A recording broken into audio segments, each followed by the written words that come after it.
Bonjour Anne. Bonjour Muriel. Merci d'avoir accepté notre invitation. C'est un plaisir. Nous allons essayer de connaître un peu mieux qui vous êtes et de découvrir ensemble cette passion qui vous anime. Si vous le voulez bien, entrons tout de suite dans le vif du sujet. Parfait. Bien. Alors, pouvez-vous nous parler de votre parcours? Oh là là, alors là, on est là pour un moment, hein, chère Muriel. Alors, oh non, je vais être assez rapide. Alors, je m'appelle Anne Baquet, je suis chanteuse de profession et depuis à peu près une vingtaine d'années, je monte mes spectacles, mes récitals avec 80-90% de création. J'ai la chance d'être accompagnée d'auteurs et de compositeurs qui m'écrivent des chansons entre guillemets sur mesure. Enfant, j'étais plutôt très timide et très effacée et pas du tout, mais même encore maintenant, je suis quelqu'un qui, je ne pense pas être très extraverti, sauf évidemment en spectacle, où le spectacle est un peu pour moi la cour de récréation. Alors, vos parents et votre Oui. entourage ont-ils été déterminants? Et quand avez-vous découvert réellement votre envie, puis votre passion de vous lancer dans une carrière artistique? Alors, je suis issue évidemment d'une famille d'artistes. Dans toute ma famille, voilà, nous ne sommes pas des grands intellectuels qui avons fait des études, hautes études, mais nous sommes tous voilà, des artistes venant de la musique, du théâtre, du cinéma. Et je n'avais pas du tout prévu de faire ce métier-là, pas du tout même, et j'ai commencé assez tard. J'ai l'impression que ce métier est venu plus à moi que moi à lui. Voilà. Est-ce que ça répond à votre question? En partie. Mais est-ce que vous voulez que j'approfondisse? D'autres questions pour d'accord. approfondir, donc c'est parfait. Et alors j'aurais voulu savoir, comme je pense beaucoup, c'est pour quelle raison êtes-vous parti étudier en Russie? Était-ce simplement pour mieux connaître le pays de votre mère? Alors, je dois dire que je suis partie, j'étais assez jeune. Je pense que le côté aventure était en première ligne. C'est vrai que j'ai des origines russes, donc ça a un petit peu facilité d'une certaine manière mon voyage là-bas, et puis de faire de la musique parce que j'ai continué à faire de la musique et je ne savais pas, j'avais envie de continuer à faire de la musique, je ne savais pas si j'allais en faire mon métier. En tout cas voilà, tout ça a fait que à l'âge de 18 ans, j'ai décidé de partir faire des études musicales à Leningrad à l'époque. Voilà. Et j'en suis très heureuse d'ailleurs. C'est une aventure formidable. Non, c'était une aventure formidable. D'avoir l'opportunité d'être dans d'avoir la possibilité de voyager dans un pays comme il était à cette époque-là, parce que c'était dans les années 80, et le pays était, comme vous le savez, encore sous le régime soviétique. Voilà, donc très intéressant et ça a été très nourrissant. J'ai débuté mes cours de chant en Russie et c'est d'ailleurs le professeur de chant qui m'a dit de continuer. Donc j'ai suivi un petit peu son idée.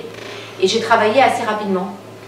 Et donc je suivais des cours de chant par épisode. Et comme je ne voulais pas faire de l'art lyrique pur, parce que j'ai une formation classique, je suis soprano au départ, j'ai abandonné assez rapidement. Oui. J'espère que la question ne sera pas désagréable. Pensez-vous que la carrière de votre père, Maurice Baquet, vous a aidé ou au contraire a compliqué les choses?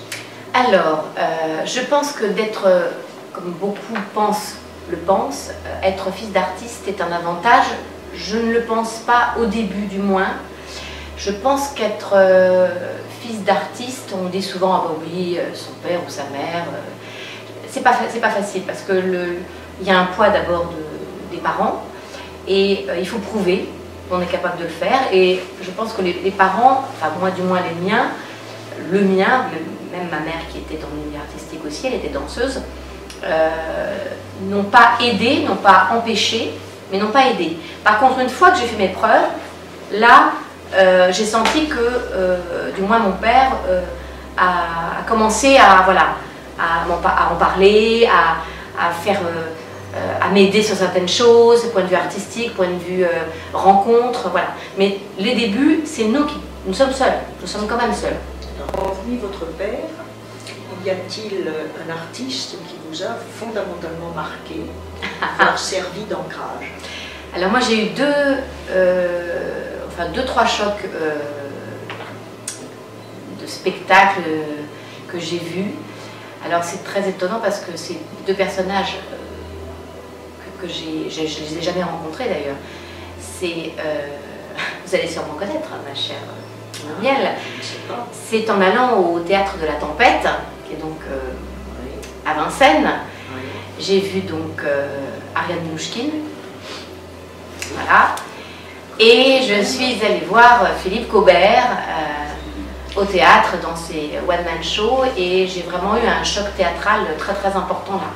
Je me suis dit, pouvoir faire ce qu'il fait seul en scène avec une chaise et un foulard rouge, j'ai vu très peu de personnes pouvoir tenir 2h30 en scène comme ça, et j'ai été très impressionnée, et je ne sais pas si ça m'a aidé ou donné envie, enfin tout ça a fait que, voilà, c'est ça, ce sont ces deux personnes qui m'ont donné un choc au théâtre, et évidemment en Russie, où je suis allée voir plein de spectacles, j'ai vu des artistes exceptionnels, mais là c'est plutôt sur la musique, des chefs d'orchestre, des chanteurs, des musiciens, toute cette culture musicale qu'il y avait à l'époque là-bas, pour très peu d'argent, enfin, parce que n'importe qui pouvait aller se payer un billet au théâtre, à l'opéra, et il y avait un accès quand même assez facile. Alors bien sûr, il n'y avait pas assez de place pour tout le monde, mais tout le monde avait accès.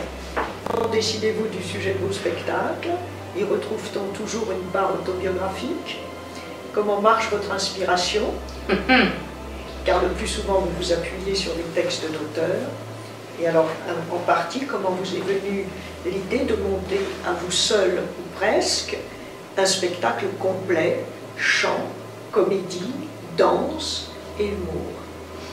Ah, oh là là, grosse question. Alors, je vais être rapide. C'est vrai qu'il y a une vingtaine d'années, parce que ça fait à peu près 20 ans que je fais ce type de spectacle, j'ai eu l'opportunité, j'ai rencontré un directeur de théâtre qui était directeur du théâtre du Renard, rue du Renard, qui m'a proposé de faire un soir. Voilà, il m'a donné son théâtre pour un soir, pour monter ce que j'avais envie de monter. Et là, ça s'est complètement... j'avais liberté totale du choix, donc je me suis tout de suite entourée d'une personne qui avait bercé mon enfance. C'était une chorégraphe qui était Claudine Allegra, qui était une amie de mes parents. Et j'ai, grâce à elle, trouvé un pianiste qui s'appelle Pierre Trosselier. Et là, j'ai monté un premier spectacle de reprise. C'est-à-dire que je n'avais pas les moyens de pouvoir appeler, personne ne me connaissait. Donc j'ai monté un spectacle qui s'appelait De Bach à Bernstein, avec que des reprises, juste piano-voix, voilà. Et après cela, ça a été assez rapide, puisque ce spectacle a eu beaucoup de succès. On en a fait, je sais pas, 150, 200 représentations. Et j'ai ensuite, avec donc, le directeur du Théâtre du Renard, qui est Gérard Robert, m'a proposé de faire une série, et pourquoi pas, et c'est lui d'ailleurs qui a eu l'idée de me donner cette idée, c'est de pourquoi pas proposer à des auteurs et des compositeurs d'écrire pour moi. Ce qui me semblait complètement énorme sur le moment. Et je ne sais pas comment ça s'est passé, mais j'ai eu toutes les personnes avec qui j'avais envie de travailler m'ont dit oui. Tout s'est enchaîné. Et tout s'est enchaîné parce que tous les auteurs, parce que je tenais à travailler avec des auteurs et des compositeurs que je connais. Tous ceux avec qui je travaille, je les connais personnellement, on se connaît, ils connaissent mon travail, je connais leur travail.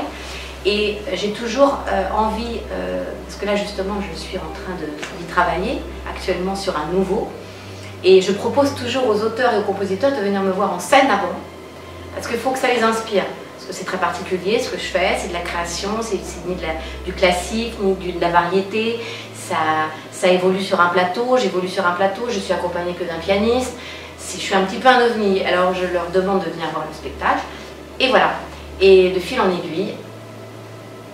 Est-ce que j'ai répondu à vos questions, Muriel? En partie, oui, oui, bien sûr, c'est parfait. Entendu. Alors moi, je vais revenir un tout petit peu sur l'histoire de l'opéra, Oui. parce que votre voix vous permettait de faire carrière, au moins d'enterrer une carrière à l'opéra. Alors pourquoi ne fût-ce pas votre choix? Mais parce que j'ai pas une voix.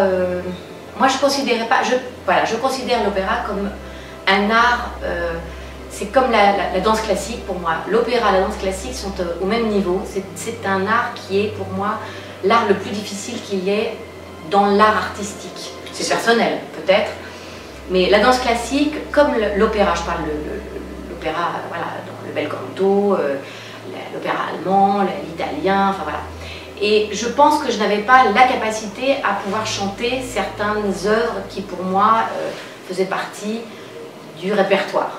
Je pense que la création pour moi avait quelque chose de plus palpitant. Voilà, j'avais envie de transmettre, de partager des textes, de raconter des histoires. Peut-être que c'est ça, c'est peut-être le côté plus théâtral qui m'intéressait. Et puis je pense que, même si c'est très gentil, Muriel, de dire que j'ai une voix, voilà.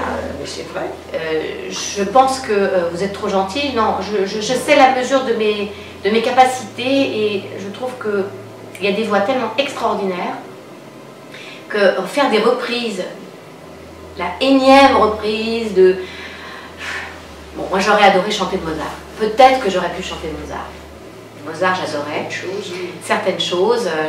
J'aurais aimé peut-être faire, voilà, Suzanne dans Les Noces de Figaro. Ça aurait été pour moi, voilà, le rôle de ma vie.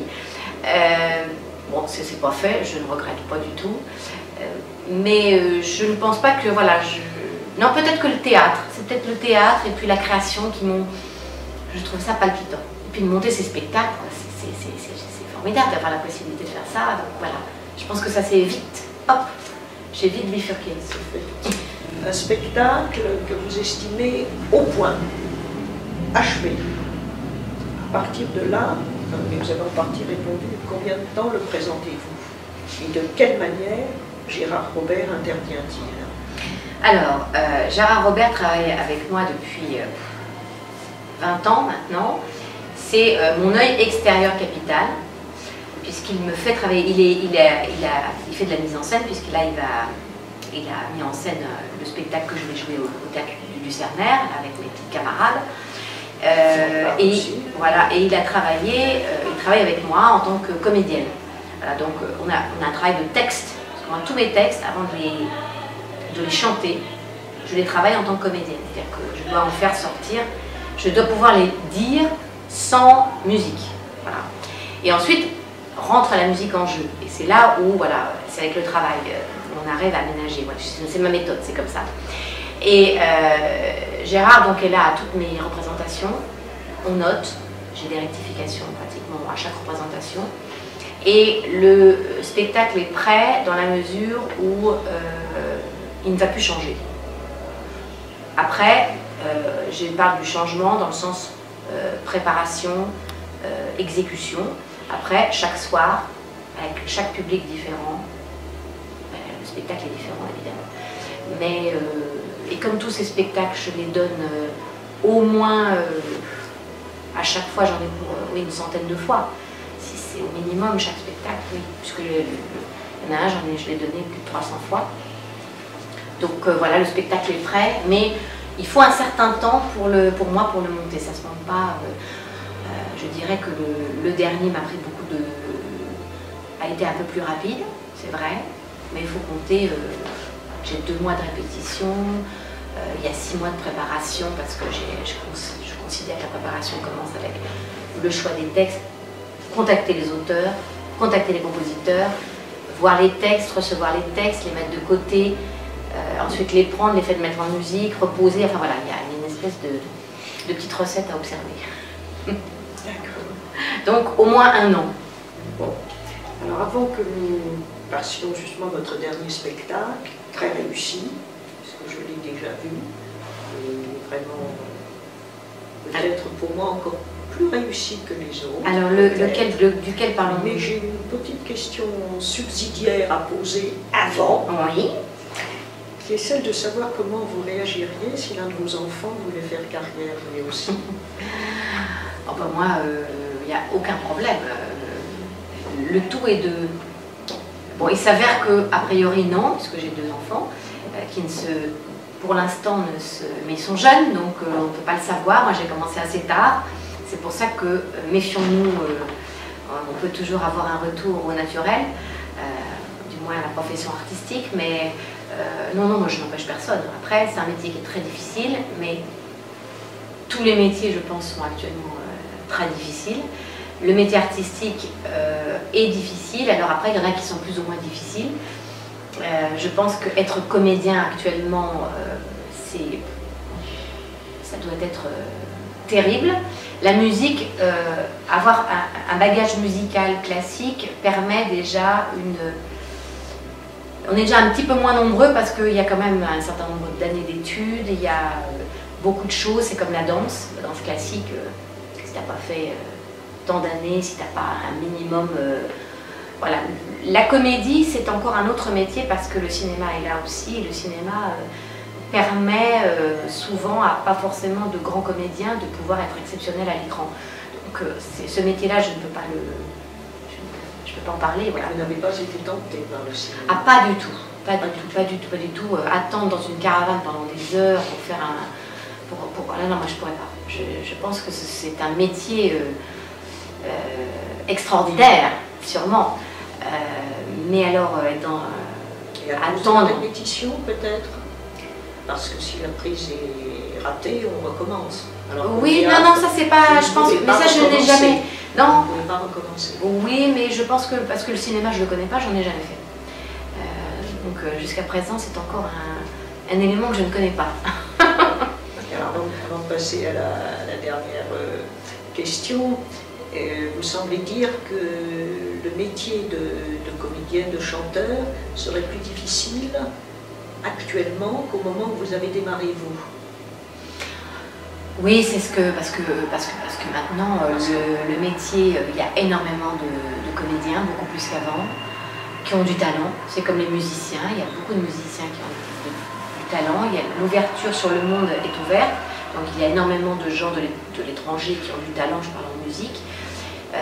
Et c'est vrai que ça devient plus difficile pour trouver du travail après, ça c'est sûr. Ça semble plus difficile. Oui, c'est plus difficile. Il y a des pianistes par exemple extraordinaires, qui ont des formations classiques, qui sont des pianistes.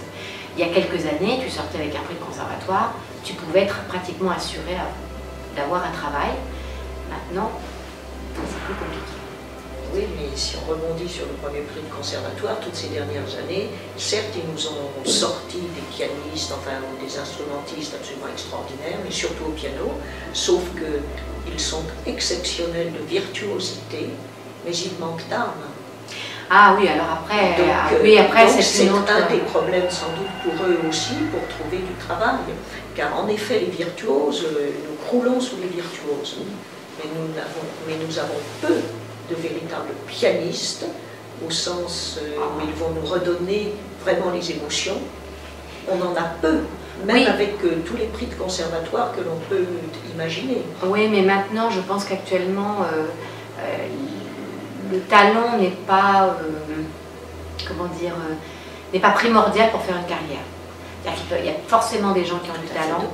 Et maintenant, je ne parle pas seulement, bon, la musique classique rentre encore dans une autre catégorie, mais dans le milieu artistique en général maintenant, il y a plein de gens, moi j'en croise, des gens qui ont un talent incroyable et qui n'ont pas de travail, parce que le talent ne suffit plus. Il faut savoir se vendre, il faut savoir être entouré, il faut être là au bon moment. Il y a maintenant aussi, puisque nous sommes filmés aujourd'hui, le phénomène de la captation de l'image aussi, qui est très importante, et voilà. Donc tout ça doit être ensemble au bon moment, je pense. Alors nous allons terminer cette interview. Mais si vous voulez bien, comment ça n'a pas été si difficile que ça? Non, absolument pas. Donc vous allez reprendre un spectacle que j'aime beaucoup, vraiment beaucoup. Je n'ose pas dire qu'il est le plus réussi de tous ceux que vous avez montés, parce qu'ils étaient tous magnifiques. Mais tout de même, abécédaire. Ah, c'est votre petit chouchou. est actuellement mon petit chouchou, en attendant le suivant, qui sera peut-être à nouveau mon chouchou, ou peut-être encore mieux. Mais en tout cas, abécédaire comble vraiment toutes les aspirations par, en effet, le côté classique, le mélange du jazz, de l'humour, de la fantaisie. Oui, alors... Pouvez-vous nous en dire un peu plus? Alors, le spectacle abécédaire va être joué au théâtre Lucernaire à partir du 9 mai jusqu'au 17 juin. On va jouer donc... parce que je ne suis plus seule dans cette aventure, nous sommes 4 femmes, et c'est sur une idée d'une de ces femmes, Anne Régnier, qui a décidé de réunir un quatuor improbable, puisque c'était un piano, une voix, une contrebasse et un hautbois et cor anglais. Donc déjà, le quatuor est assez improbable. Et elle a... on a décidé de monter, elle a eu l'idée de cet abécédaire sur des lettres, et nous allons évoluer grâce à la mise en scène de Gérard Robert. C'est une nouvelle façon, je pense, d'écouter de la musique. Hein. Je ne sais pas si Muriel, vous êtes d'accord avec moi, parce que je pense que les personnes qui ne vont pas au concert auront peut-être envie d'aller au concert après ce spectacle, puisque c'est un spectacle qui est quand même un concert insolite pour moi, puisque c'est un concert mis en scène, avec 4 musiciennes, enfin 3, puisque nous sommes 4, 3 musiciennes assez exceptionnelles, puisque 2 d'entre elles sont quand même à l'Orchestre de l'Opéra de Paris. Une est soliste d'ailleurs, Anne Régnier est soliste cor anglais et hautbois, enfin cor anglais à l'Opéra de Paris. Amandine Déhan est contrebassiste à l'opéra. Et Claude Collet est pianiste. Elle a une classe d'accompagnement formidable, puisqu'elle est professeure, mais en même temps elle travaille avec l'Orchestre Philharmonique de Radio France, avec le Théâtre du Châtelet. Elle m'accompagne sur mon... C'est une amie, maintenant elle m'accompagne aussi sur un de mes récitals. Et nous formons une équipe, je crois, formidable. Absolument. Voilà. Absolument. Et on s'amuse bien. Parce que c'est, faut le dire aussi, c'est, comme je dis à mes petites camarades avant de rentrer en scène, maintenant, c'est récréation. C'est tout à fait. C'est mieux qu'une récréation, puisqu'on y prend effectivement un grand plaisir. Et je pense qu'en effet, les gens découvrent sous un autre genre, sous un autre jour, pardon, la musique classique. Oui, parce qu'il y a aussi bien de la musique ancienne, nous avons on chante un peu de Bach, nous avons du Queen, on a des chansons des frères Jacques, nous avons du Piazzolla, du Villa-Lobos, plein de Kurt Weill, nous avons un peu on a quelques compositeurs comme Isabelle Aboulker et Graciane Finzi qui sont des compositeurs contemporains, puisqu'ils sont des femmes formidables qui écrivent encore de la musique. Voilà, donc on est entouré d'une équipe formidable. Voilà. Absolument, à commencer par vous. Alors nous vous remercions, Anne, effectivement, de cet entretien. Merci à vous, Muriel. D'avoir confié beaucoup de choses, malgré tout. Et puis évidemment, je vous souhaite et nous vous souhaitons le plus grand des succès pour cette reprise, qu'il faut absolument aller voir, ne pas rater. Voilà, c'est du mardi au samedi à 19h, c'est moi qui l'annonce, oui, et le dimanche à 16h, du 9 mai au 17 juin. Voilà. Au théâtre Lucernaire, je crois que c'est 56 rue Notre-Dame-des-Champs, dans le 6e arrondissement. Voilà. Et rater la chose serait vraiment une faute capitale. Une faute capitale. Voilà. Alors, welcome.